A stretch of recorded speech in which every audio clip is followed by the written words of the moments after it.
Assalamualaikum warahmatullahi wabarakatuh. Hai teman-teman, di video kali ini kami membahas materi mengenai fungsi. Nah, materi fungsi ini merupakan salah satu materi teori himpunan yang dipelajari di semester 3. Dan tugas ini kami susun untuk memenuhi tugas mata kuliah tersebut.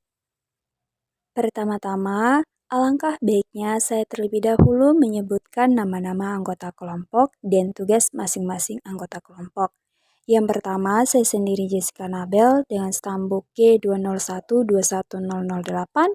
Yang kedua adalah Sarmila dengan stambuk G201-21033. Dan yang terakhir adalah Nirma Sari dengan stambuk G201-21030. Nah, pertama-tama, materi fungsi yang akan kami bahas adalah definisi fungsi, yang kedua adalah jenis-jenis fungsi, dan materi ketiga adalah operasi fungsi, serta yang tak kalah pentingnya adalah pembahasan soal. Definisi fungsi ini akan dibahas oleh teman saya Nirma Sari. Apa itu fungsi? Fungsi merupakan suatu relasi dari himpunan A ke B yang memetakan setiap anggota himpunan A atau biasa disebut domain ke tempat satu anggota himpunan B atau biasa disebut kodomain. Dan hasil dari peta-peta himpunan B tersebut disebut range atau daerah hasil dari fungsi f. Dengan begini, fungsi f dapat dinotasikan seperti di bawah. Himpunan A disebut daerah asal atau domain fungsi f, dan himpunan B disebut daerah kawan atau kodomain fungsi f. Selanjutnya, sifat-sifat fungsi. Yang pertama, fungsi injektif. Yang kedua, fungsi surjektif. Dan yang ketiga, fungsi bijektif. Fungsi injektif adalah fungsi di mana setiap elemen pada domain berelasi dengan elemen kodomain yang berbeda atau tidak sama. Fungsi surjektif atau biasa disebut fungsi onto adalah fungsi yang menghasilkan daerah hasil yang sama dengan kodomainnya. Sedangkan fungsi bijektif adalah fungsi yang memuat injektif dan surjektif sekaligus, di mana F merupakan bijektif, A dan B korespondensi satu-satu.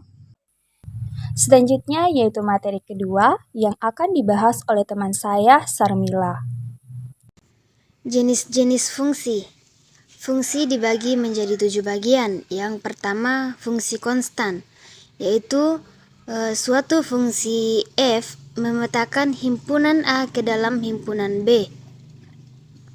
Didefinisikan dengan rumus fx yang disebut fungsi konstan apabila setiap anggota domain fungsi berlaku fx sama dengan c, di mana c adalah konstan, misalkan fx sama dengan 4. Yang kedua, fungsi linear, yaitu suatu fungsi fx disebut fungsi linear apabila fungsi itu ditentukan oleh fx sama dengan ax ditambah b, di mana a tidak sama dengan 0, a dan b bilangan konstan, dan grafiknya berupa garis lurus. Contoh fx sama dengan 3x ditambah 5. Yang ketiga, fungsi kuadrat, yaitu suatu fungsi fx disebut fungsi kuadrat apabila fungsi itu ditentukan oleh fx sama dengan ax kuadrat ditambah bx ditambah c, di mana a tidak sama dengan 0 dan a, b, dan c bilangan konstan dan grafiknya berupa parabola. Contoh fx sama dengan 2x kuadrat ditambah 3x dikurang 1. Yang keempat, fungsi identitas, yaitu suatu fungsi fx disebut fungsi identitas apabila setiap anggota domain fungsi berlaku fx sama dengan x, atau setiap anggota domain fungsi dipetakan pada dirinya sendiri. Yang kelima, fungsi tangga, yaitu suatu fungsi fx disebut fungsi tangga apabila grafik fungsi f(x) berbentuk interval-interval yang sejajar. Yang keenam, fungsi mutlak, yaitu suatu fungsi f(x) disebut fungsi modulu atau mutlak apabila fungsi tersebut memetakan setiap bilangan real pada domain fungsi ke unsur harga mutlaknya.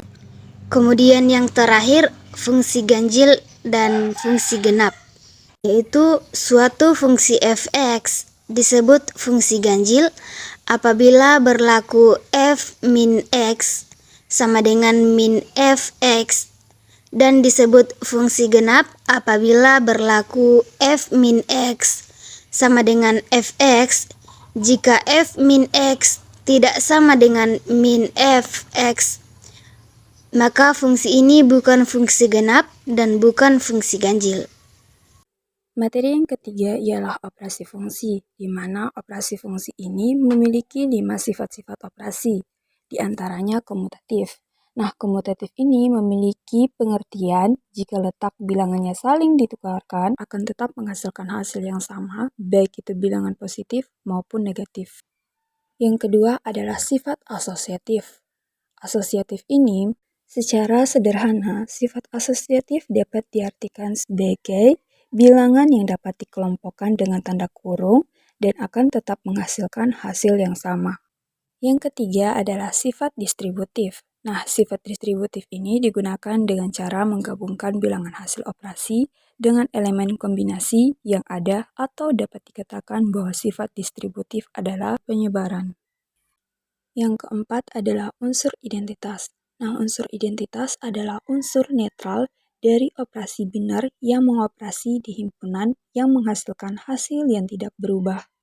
Dan yang terakhir adalah fungsi inverse. Nah, secara sederhana, fungsi inverse ini dapat disimpulkan bahwa suatu fungsi yang berkebalikan dari fungsi asalnya. Dan yang terakhir adalah pembahasan soal.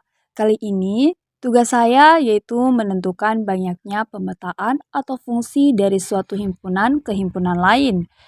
Nah, kita lihat bahwa pembahasan soal kali ini diketahui K itu memiliki himpunan X di mana X kurang dari 10 jika X elemen dari bilangan prima, dan L memiliki himpunan X di mana X kurang dari 2 dan X lebih dari sama dengan 7 jika X elemen dari bilangan asli. Maka dapat kita ketahui bahwa himpunan L memiliki anggota himpunan 3, 4, 5, 6, dan 7.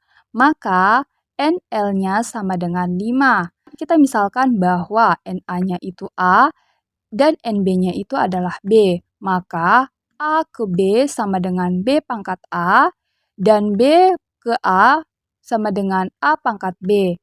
Maka L ke K sama dengan NK pangkat N kali L sama dengan 4 pangkat 5 dan hasil terakhirnya adalah 1024.